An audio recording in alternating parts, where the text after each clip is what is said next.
So today I'll be talking about the camera I use to shoot my vlogs with and most of my photos as well. It's the Sony a6500. And I know what you're thinking, there are like a bazillion reviews on the a6500 out there.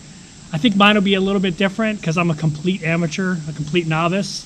And so this review will kind of be from that perspective. So why did I choose the a6500? I did a lot of research before I settled on a camera, to be honest with you. And I wanted something that was lightweight, durable, and that took high quality video and high quality photos. So after doing some research, I ultimately settled on the a6500.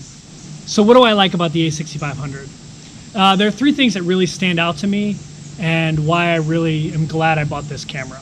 So the first thing, I've already mentioned this, is I wanted something lightweight and durable that would fit in my 30-liter Osprey backpack.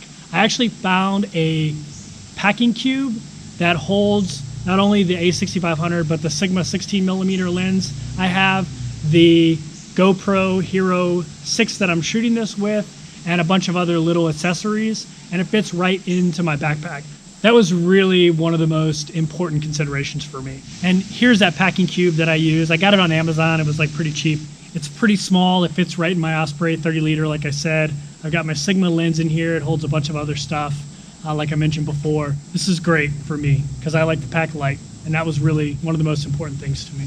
So another thing I really like about this camera is it's easy for a novice to use, but I can also grow with this camera as my skills get better. And even right now, this camera makes me look like a much better videographer and photographer than I actually am.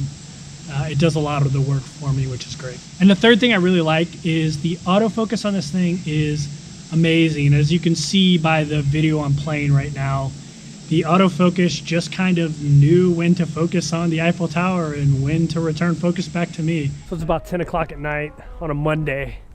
I'm walking the Paris streets with the Eiffel Tower in the background here. I don't know if you can pick that up, but it's beautiful.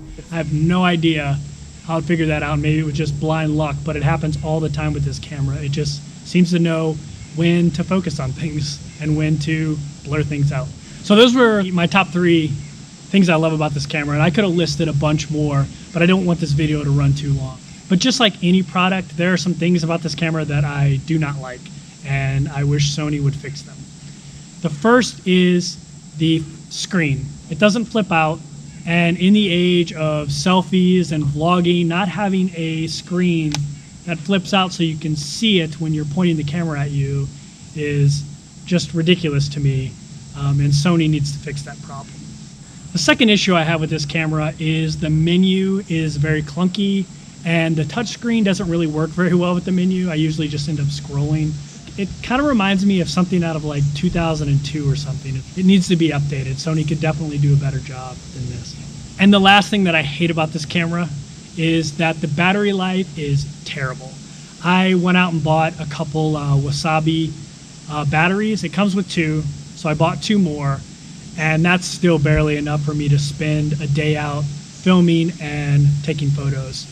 The battery life on this thing is really, really bad, so Sony needs to definitely invest in some better battery technology for its cameras. So even though there are some issues with this camera, I really consider them more of like inconveniences. There are workarounds, but Sony should really get hot on fixing those issues, because if they did, I think this would be like the absolute perfect camera for somebody. So just a couple side notes. I'm currently using two lenses with this. I'm using the 16-70 Sony Zeiss and also the Sigma 16mm, and I use the 16mm mostly for night shots. And I'll link a couple of videos below so you can see me filming with the Sigma 16mm and the Sony Zeiss 16-70mm. And lastly, I went to EOS HD and downloaded some color profiles. I'm not affiliated in any way with EOS HD, but I wasn't happy with the color profiles on this camera. And I'm definitely an amateur video editor, and I'm not very good with using LUTs, and they were actually making my videos look worse. So I did some research. I found this EOS HD, and I paid for it, and I loaded it up, and I love it. So I hope you found this video informative. If you did, let me know down below. And also I'll link a blog post below. And if you're interested in me making videos about these lenses, comment below. and subscribe, like, share, all that stuff. I'm really having fun trying to grow this channel. So thanks for watching.